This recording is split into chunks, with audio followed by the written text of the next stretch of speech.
Thank you for tuning in to the Voice of the Victim podcast. We discuss a lot of sad and potentially triggering things on this show. We try to be as sensitive and cautious as possible, but if you are sensitive to things involving abuse and may be triggered, please think twice before listening to our show.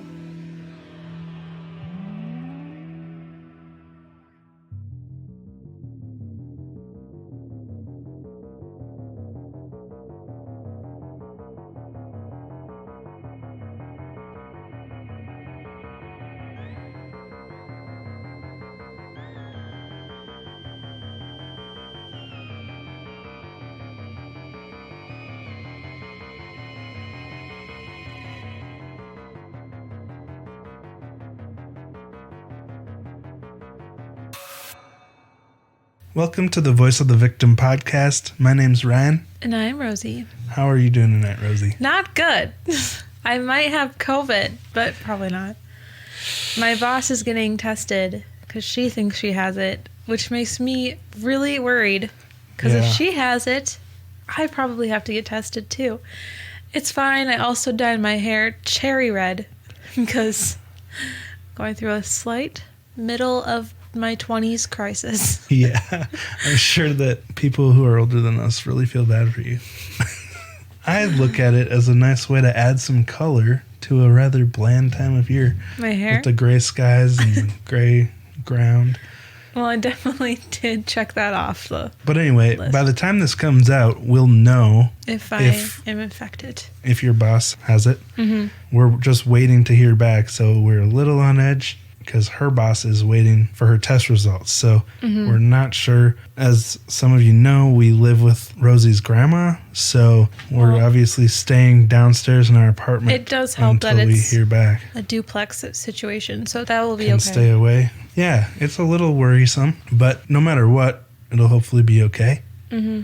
So before we get started, we'd like to thank our new patron, Elsie. Yay, Elsie! Thank you so much. We also really appreciate your kind words when you message us back. Mm-hmm. And then, Rosie, do you want to read this review? Sure. It says, I found your podcast after watching American Murder on Netflix and wanted to learn more about Shanann Watts and her children and the terrible tragedy they suffered. I remember when it happened in real time, but never knew the full story. Your episodes were so informative and sensitive to the difficult nature of the topic. I've now listened to at least 15 other episodes and have been going through 3 to 4 a day to catch up. Wow. It's the perfect background show while working from home, and I feel like I'm friends with you in real life now. Ignore the negativity and keep doing what you are doing. We need more people like you, regular, everyday people, discussing these difficult topics in an approachable way. Thank you. Thank you so much. That's from M&M 2017. I don't know if I've seen this review before. Yeah, it's from October 14th. So Thank you so much. That actually is reassuring to me because after the Netflix show about the Watts situation came out, I was kind of second guessing whether we should have covered this because a lot of people are like, just let it rest, stop talking about it, you know? Mm-hmm. But I'm glad to see that someone actually learned something from listening to our episode because we tried to go into detail more about Shanann and the kids. Right. So thank you so much, Eminem. We appreciate that. Yeah, thank you. And one more thing really quick. We recently just put out a new Patreon episode. Yay! Can we spoil it now? I think so. It's about the Glen Sheen Mansion. Mm-hmm. A lot of you probably don't even know what we're talking about, but in Minnesota, it's a real big deal. Yeah, it's pretty much the most famous true crime case in Minnesota. At least Duluth. Well, one of the most famous. But anyway, it's a really interesting story. Mm-hmm. And we had just visited the Glen Sheen Mansion about 2 months ago now. Yeah. So crazy. It's been 2 months. We were able to actually see where all of this stuff happened. And it just, we had a different connection to this case than we do usually. So right. Definitely recommend going and checking it out. Did you have something to say before we start? Well, I was just going to say congratulations to Michelle. Our winner this month. Yeah, the patron t-shirt giveaway winner. Super excited for you. Yeah. And that's already shipped out and on its way. Yeah, so Yay. Thank you so much. This episode of Voice of the Victim podcast is sponsored by Podcorn. Rosie and I are very passionate about the things we talk about on this show, but it takes a lot of time and energy to make. Sponsors help us be able to work less at our other jobs and spend more time making this show the best it can be. But finding sponsors was uncharted territory for us. It felt intimidating. But Podcorn made it possible for even two goofy kids like us to find sponsors.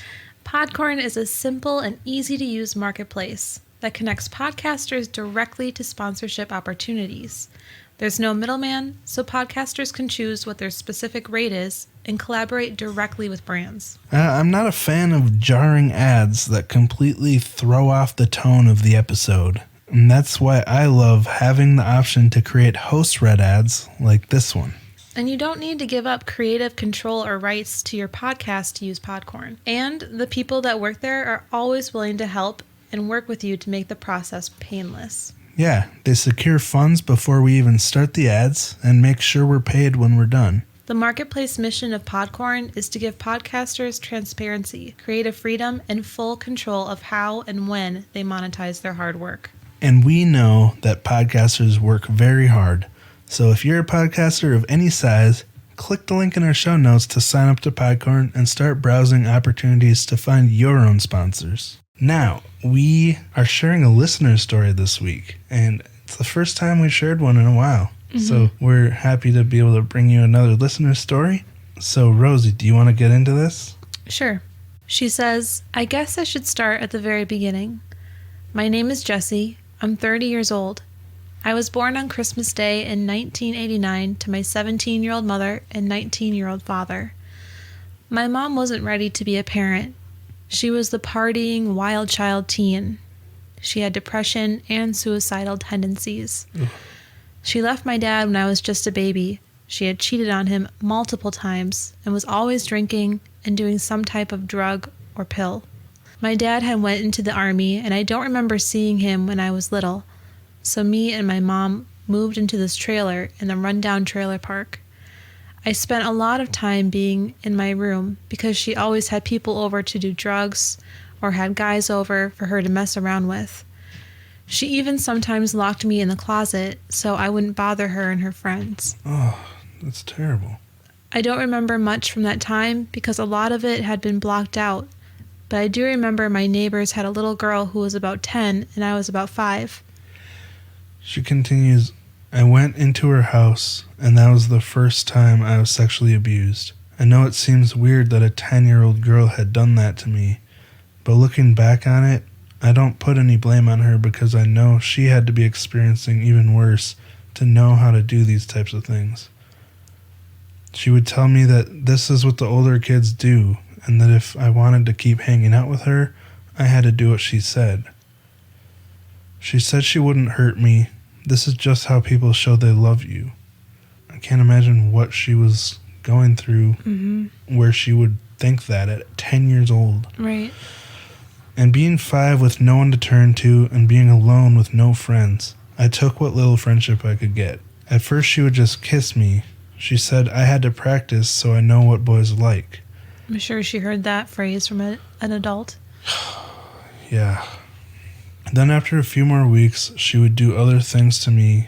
She would touch me and make me touch her. And if I didn't do what she said, she would yell at me and slap me in the face. There are times that she would have a couple of her friends over. I think there was a boy and 2 other girls, and they would all do those things. So I began to think it was normal, and it was the only time I was getting any type of affection or attention. When I was home, I was shoved out of the way, and if I made any type of fuss, I would get beat. It shows why it's important to play an active role in your kids' lives and know what they're up to, because the fact that this could be going on and her mom was, just kind of MIA. Like she said, really her mom never wanted to be a parent and was a wild child teen. Like a teen, for one thing. Sad.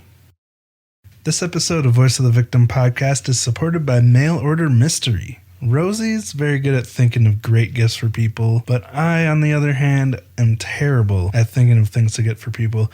It can be especially difficult when it comes to buying gifts for kids. You want to get something they'll think is really cool and fun, but for us adults, it's hard to keep up and know what they'll like. I know it is for me at least. But you can't go wrong with something engaging and interactive. And that's why I think mail order mystery is so cool.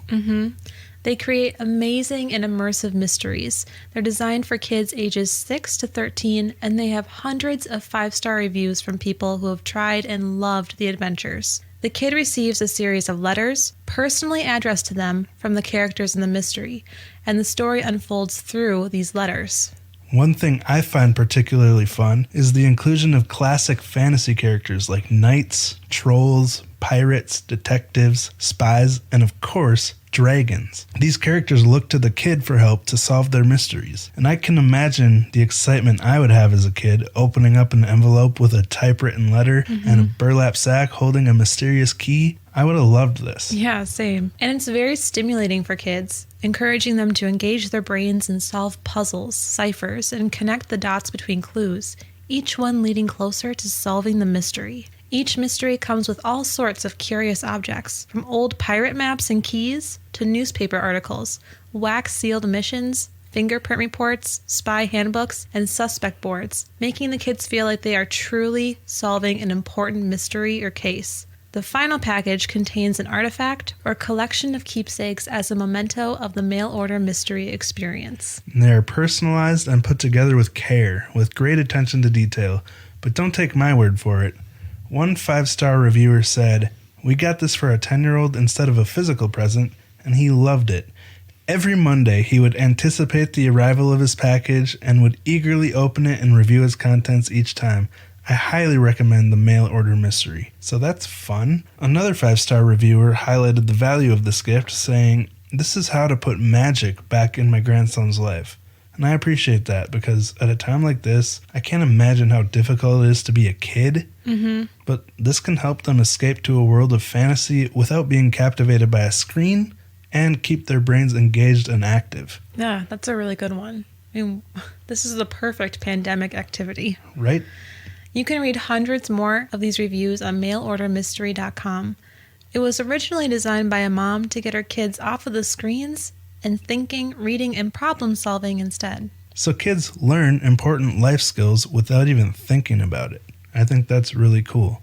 So go visit mailordermystery.com to see the different adventures they have available, from pirates and spies to fairy tale adventures. There's something that any kid would enjoy. And if you use our code VOICE at checkout, you'll get 10% off. Again, that's coupon code VOICE at mailordermystery.com for 10% off. It goes on to say, "My grandmother, which I call my nan, said that I had bruises and rashes all over my butt and yelled at my mom, but my mom, of course, didn't care. My mom ended up having 3 more daughters. My sister Dana, who was 2 years younger than me, by a man named Johnny, then Brittany, who was 4 years younger than me, and Stephanie, who was 6 years younger than me, by a man named Steve." Like, she doesn't want to have kids, and yet she keeps having kids. I mean, not saying it's bad that they were born, but the fact that you keep bringing kids into this world when you can't even take care of one, Right. It's really sad. "Johnny ended up leaving my mom and taking Dana. My mom gave Brittany to her dad's sister when she was a baby, and Stephanie to his mom when she was a baby. There was a time when we moved back into my nan's, but my mom didn't want to follow her rules. So in the middle of the winter, she took me, and we lived under a bridge for a few days."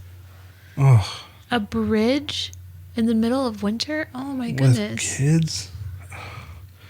When I was about 6, I ended up going to live with my sister's family because my mom was tired of taking care of me and wanted to live her own life. Ugh, I'm sorry. Now I would see my mom once in a blue moon because she was still dating Brittany and Stephanie's dad, and they lived in a trailer on his parents' property. I remember one time going over and their dad was yelling at my mom, and she was holding a knife to her wrist, attempting to kill herself. That day, she ended up going into a mental institution. Were you going to say something, Rosie? Well, just like, how traumatic is that, not to your significant other, but also to your children who are seeing their mother doing that? It is. I have a relative who has been in situations like this, and it's such a difficult thing because, yeah, it's so hard and traumatic on the family, but also, like, for a person to get to a point where they see this as a viable option is also terrifying and sad. She continues, I still loved my mom and cared about her, but after she got out, she ended up leaving with their dad's best friend named Bobby and moving to Pulaski. After that, I saw her maybe once a year, if that. Wow. Ugh. It wasn't the best place to live. The house was really dirty because the family picked up and took in stray cats and dogs. So they had about 15 dogs and 20 cats.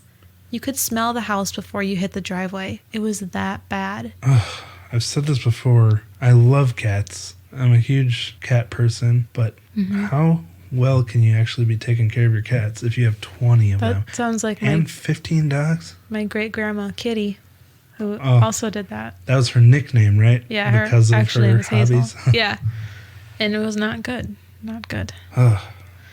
It's a rough place for a kid to grow up. She goes on to say, I was made fun of in school because of the way I smelled, and we had bugs. My only escape was dance. I started taking dance when I was 7, and it was the only thing that made me truly happy and carefree. I'm sorry to interrupt again, but this is something that I really think is important, is a kid having some kind of creative outlet like this. Right. So I'm really glad to see that she found something like this. When I was about 10 years old, my sister's dad started molesting me. I went to visit him and his brother one day while I was at his mom's. He said he had some of my toys in his closet from when my mom had left them, so of course I wanted them. I never got much from my mom, and they were mostly things bought from yard sales or given to her by other friends with kids, but I loved them nonetheless. So I followed him into his room, and he closed the door with just a crack of an opening. He told me how I looked exactly like my mom and wanted to know how I was filling out. Oh, God. I hadn't even hit puberty yet. He slowly took his hand and stuck it in my pants and said, "That's nice. Still no hair." I was frozen. I didn't know what to do. I hadn't been through this in years and wasn't sure what to do or say.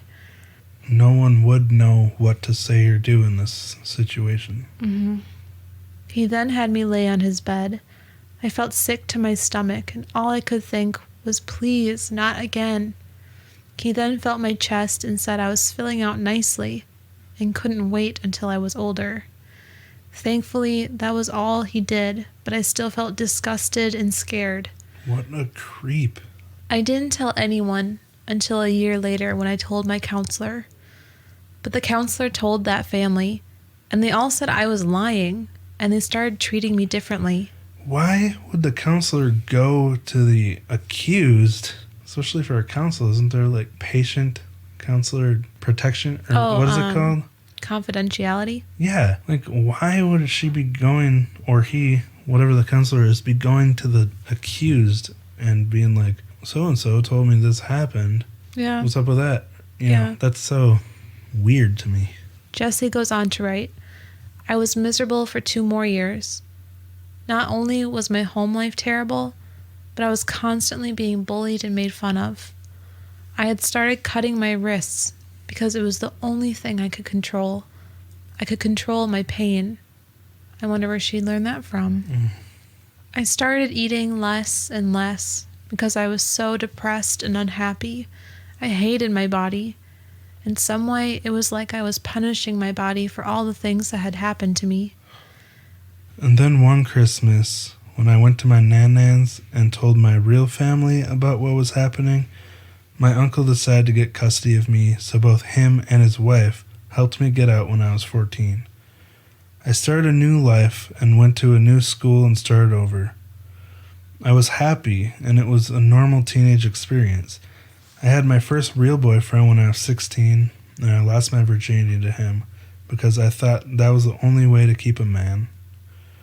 He was 18 at the time and ended up cheating on me a week later and took another girl's virginity. After that relationship, I kind of ended up dating a bunch of, quote, bad boys. I was a good kid and got good grades, but I was very shy and always eager to make people happy. So, of course, that made me an easy target for guys like that. I dated a guy for 3 months, and when I wouldn't give him sex, he broke up with me. Come to find out, he was only dating me because everyone was saying I was easy. That killed my self-esteem so much. I started feeling worthless and not good enough. After that relationship ended, I kind of stopped giving a crap about myself. I started to just see myself as a sex object, and that was all I was good for. That's so sad, but I mean, you look back and see how young she was when it all started. Mm-hmm. She was 5 years old. It started with that 10-year-old girl, and then... Well, and growing up with the influence of her mother. Yeah. You can see how she got to this point where, even though it was kind of more mild what these other guys were doing, their actions had so much more of an impact because of what had happened to her. Right. My best friend Flo helped me get out of that funk because she had gone through so much of the same stuff I had. We helped each other, and we built a bond that could never be broken. When I was 17, my uncle filed for child support to my dad. I didn't even know where he was or if he was even alive. My mom had told me he died in war, and that's why he never came for me. But my uncle was able to find him, and I met my dad for the first time when I was 17. Wow. Can you imagine that? No. I found out I had 2 more brothers and another sister, and my dad had been living with them in Georgia because he was stationed there. So that December, I moved down to Georgia to get to know my dad's side of the family. Things were great. I missed my friends, but now I had my dad. My mother was living down in North Carolina with a guy that she had ran away with and stopped talking to me. I was mad at her for lying to me and making me go through this hell just because she didn't want my dad to have me. I can totally understand where she's coming from. Yeah, it's tough to be caught in the middle like that. The summer after I moved down to Georgia with my dad was when I met someone that would ruin me. His name was Daniel. I had met him on MySpace. He lived about 30 minutes away from me in a small town called Jessup. He was cute and seemed nice. He said he was 18, but later I found out he was 16 going on 17 and had dropped out of school. He told me all these lies, like he had his own place and a great job. He told me I was the most beautiful girl he's ever seen and that he was so lucky. I really should have paid attention to the red flags from the beginning, but I was young and naive. When we first started dating, he would pick fights with me over the smallest things. He would always ask questions about where I am or who I'm with. I couldn't have any guy friends because then he would think I was cheating on him. I had to answer the phone right when he called, or he would accuse me of cheating on him or doing something behind his back. I was so paranoid of him being mad at me, so anytime my friends wanted to hang out, I had to do it at a certain time or not go at all because I was waiting on his calls. I lost a lot of friendships because of him. If he didn't like the person I was hanging out with, I couldn't be around them anymore. If I didn't answer, it would be another fight. I wanted to make him happy because I thought I really loved him, and for some reason I thought I would never find someone to love me. When I met him in person for the first time, he guilt-tripped me into having sex with him, so of course, me being the people-pleasing person I am, I did. When we were done, he said I was so effing easy and that I must be a slut. Ooh. When you grow up feeling that is all you have to offer and that's all you know, you end up being an easy target for controlling and manipulative guys like that. Things weren't all that bad for the first few months we were dating. He could be real sweet and thoughtful sometimes. But when he was mad, it was like a battle I could never win. No matter what I did to make things right, I just made them worse. It got to the point that me and my dad were always arguing, and a week before my 18th birthday, I moved out because my dad was trying to warn me how bad Daniel was, but I wouldn't listen. It's a difficult position to be in, because if you're thinking clearly, you see the red flags, but she had... middle. Yeah, her view of the world was warped by her previous experiences, you know? Right. I mean, you can relate to that, Rosie.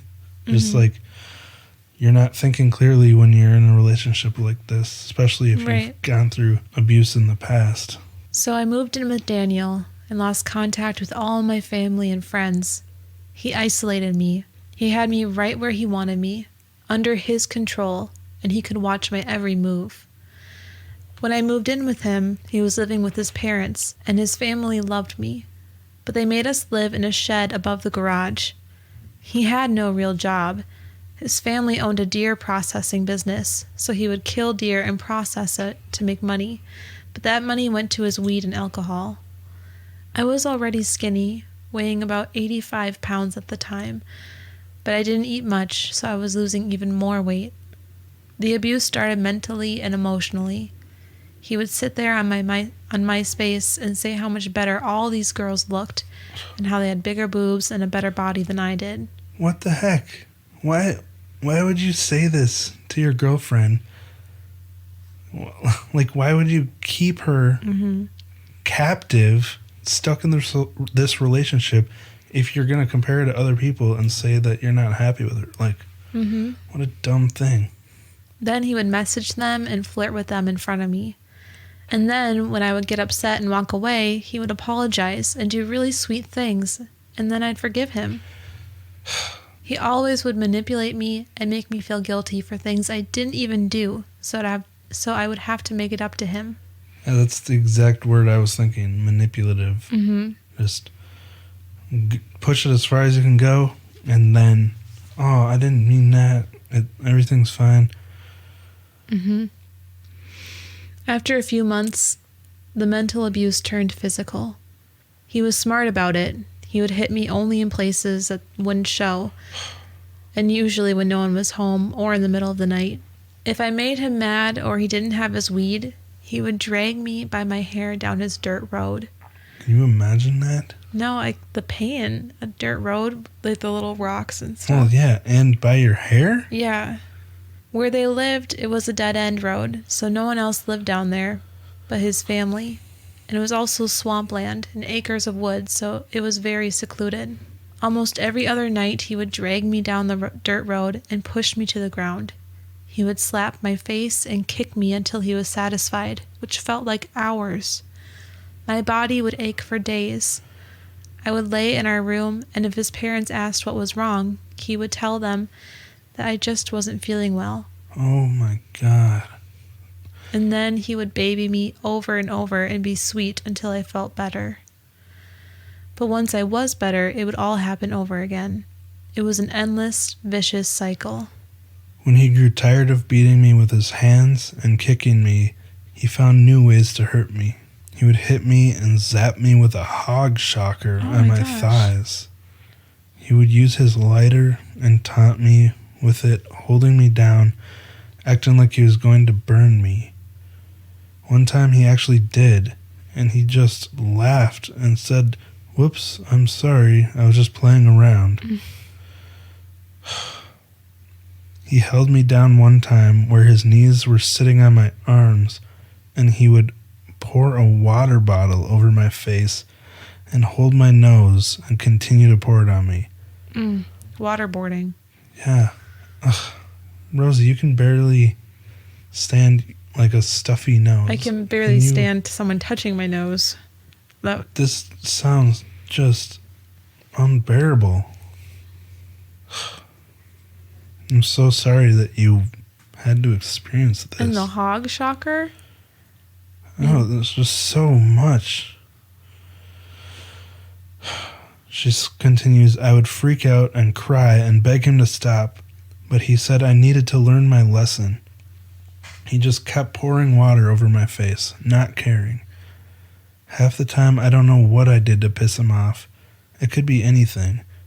If I disrespected him in front of his parents, or if he thought I looked at his brother in a flirty way, which I never did because I couldn't stand his brother, who was just as bad as he was. But either way, I would get beat. The worst day that I remember was a rainy day in April. I was 19, and his parents had locked him out of the house because they had gotten so upset with him. So, of course, he was pissed because he couldn't get in, so he found a way to break in. He drank all of his dad's Jack Daniels and was really drunk. It was pouring outside, and I had told him to slow down on the drinking, and that pissed him off even more. He started yelling, so I walked off and I went outside to let him cool off. But before I knew what was happening, he had me on the ground and was punching me in the face. He wouldn't stop. I was scared for my life, and I honestly thought I was going to die. I couldn't feel my body, and I kept trying to block him, but it was useless. He was 10 times stronger than me. I don't know why he finally stopped, but once he did, he looked at my face and started crying. He got on his feet and ran up the road, and I laid there. Everything was starting to hurt, but I finally got the strength to get up, and his grandpa was driving by and saw me on the side of the road crying. He stopped and got out of the truck and took one look at me, and his face went white. He asked me what had happened, and I told him I needed to go to the hospital. I got in his truck and he took me to his other daughter's house so she could take me to the hospital. Once I got to her house, we left, and on the way I asked her to call my dad. As soon as I told my dad I was heading to the hospital, he said he was on his way. When I got there and got a room, I finally got a look at my face. My whole right side was swollen and starting to turn black and blue around my eye. It was swollen shut. Also, my lip was busted open. My dad finally got there, and as soon as he saw my face, he started crying. A cop showed up and asked if I wanted to press charges, and I reluctantly said no. I wish I had. You would think I would go back to my dad's after this, but no. I was worried about Daniel, so I went back to his aunt's house to heal and let him cool off. I fell asleep on her couch and woke up to him kneeling in front of me crying, saying how sorry he was. Of course, feeling like it was my fault, I forgave him. This just shows how dangerous this manipulation can be mixed in with the abuse, because this was so severe, such a severe instance here, or event, that he just put her through, and he still was able to manipulate her into coming back to him. And right. I mean, she even said now she wishes she would have pressed charges and stayed away from him. But this kind of abusive manipulation, it's so hard for someone like me to even understand. Again, I can't even imagine being in the situation. I don't know what I would do. So I can't blame her for her decisions. Right. No, couldn't blame her at all. Daniel and I went to one of the guest rooms to get some sleep, and as soon as we laid down, he wanted to have sex. I felt guilty because he made me feel like it was my fault he'd been crying, so I gave in. For a few months, things were better, but then slowly they went back to the old routine. I didn't think it could get any worse than the beatings, but I was wrong. When I didn't want to have sex with him, he would hold me down by my throat and would just take it. I would beg him to stop, but he would just slap me and tell me if I made a sound, he would make it even worse for me. I felt like I wasn't even a person anymore. I was just a thing he could use whenever he wanted. He made me feel so worthless and told me over and over again that no one will love me because I'm overused. He knew that my mom gave me up, so he would play on that to hurt me even more. The rapes would become regular. I just felt numb at this point. I felt that I couldn't escape, and I was living in yet another hell. He would tie my wrists together so I couldn't fight as hard when he raped me. Oh, scary. He started putting things up my rectum because he said it was the only virgin part of me. I swear I thought he was tearing me apart. There were times I wish he would just kill me so I wouldn't have to live through it anymore. But I kept living, and each day just continued to get worse. It was October and my baby sister's birthday.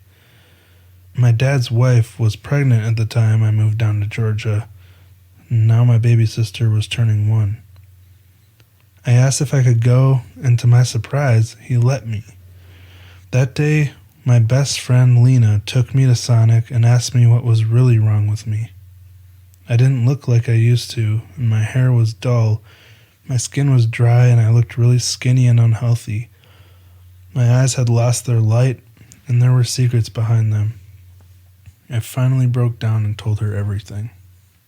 I told her I didn't want to live anymore, and I was so tired of going through the motions.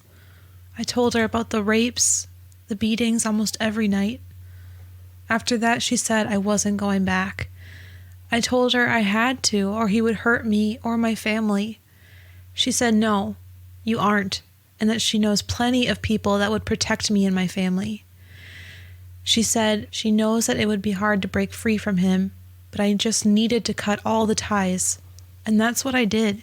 She offered to go pick up all of my things for me with one of her friends, so Daniel couldn't guilt me into staying, and that's what they did. Lena is a hero. Then the calls started coming in.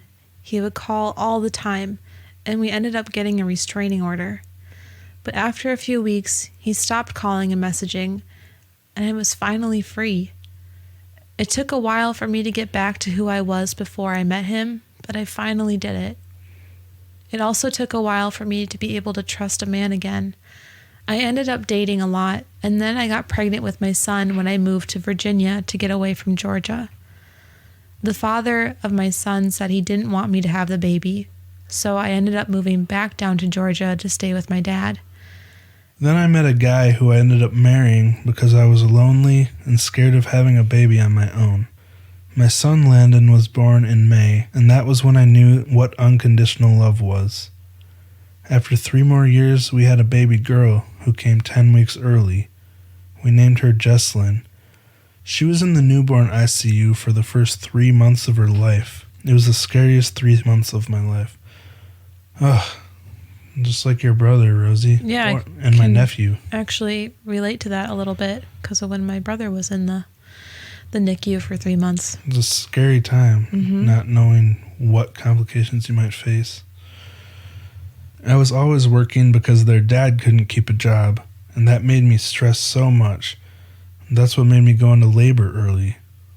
After 8 years of a marriage that I was unhappy in, I finally left him. And now I've found the man I've waited for all my life.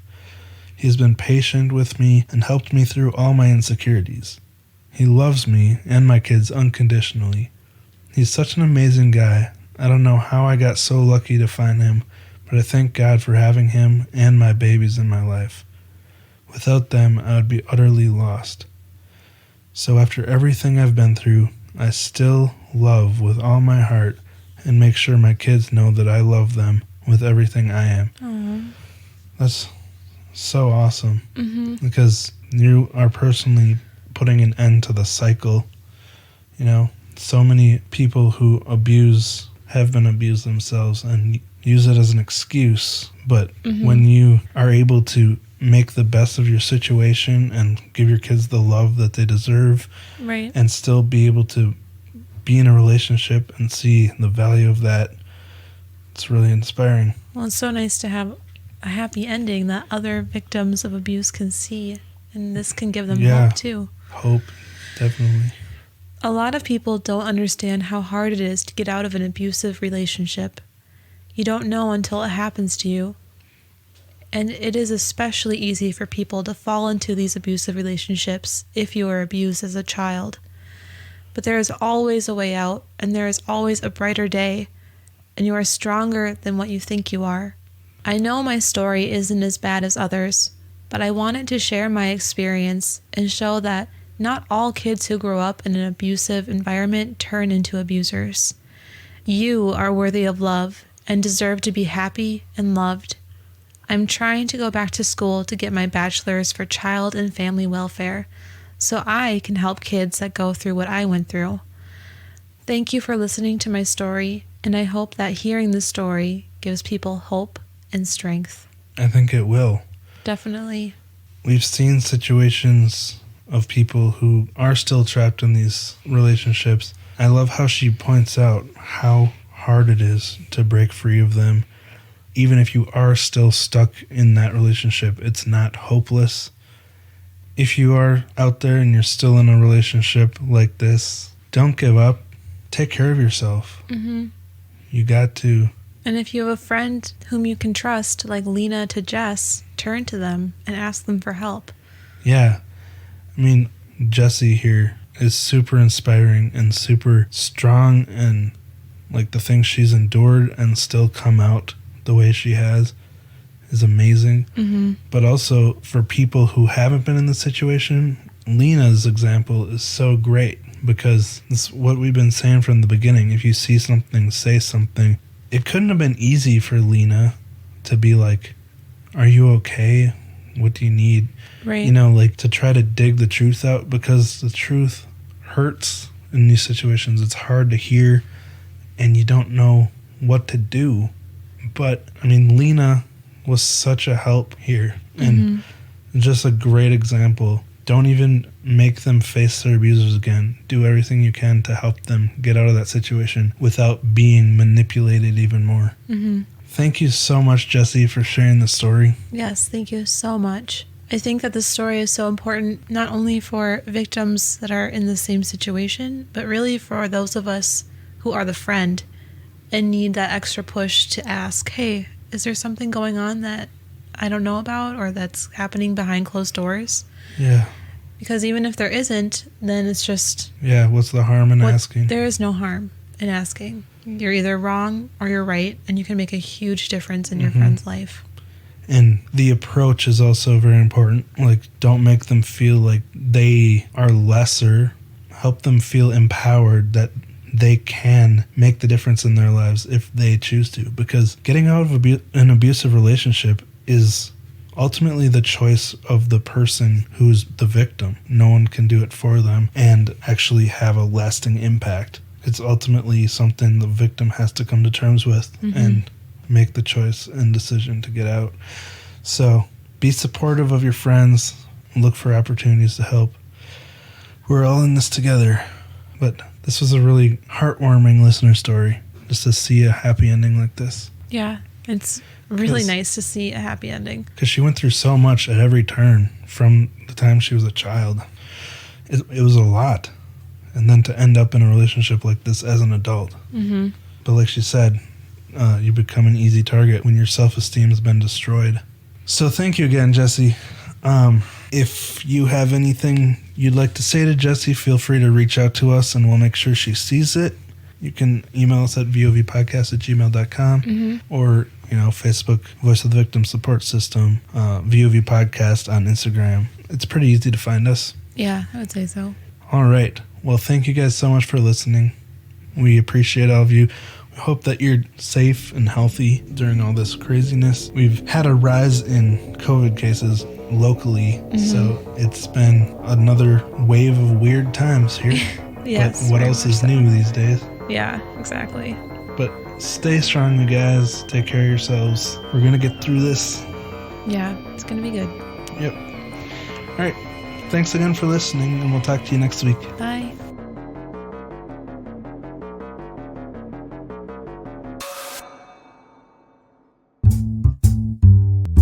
I'm John Gully, and I'm a true crime audiobook narrator. And I'm true crime author Jeffrey Dean Doty. And we're your hosts for the true crime podcast, Speaking of Crime. We both have been fascinated by crime, criminals, and people who investigate them ever since we were young. And that's been a long time. As a true crime writer, I'm used to asking questions and getting answers. As a narrator, I'm used to talking about crime and discussing cases with authors. You'll be surprised by the cases we cover. And by the people we talk to. So we hope you listen every week as we delve deep into the world of crime and talk to the people involved. You can find Speaking of Crime on Podbean, Apple Podcast, Spotify, or almost anywhere you listen to podcasts. Join us for the show So Good It's Criminal.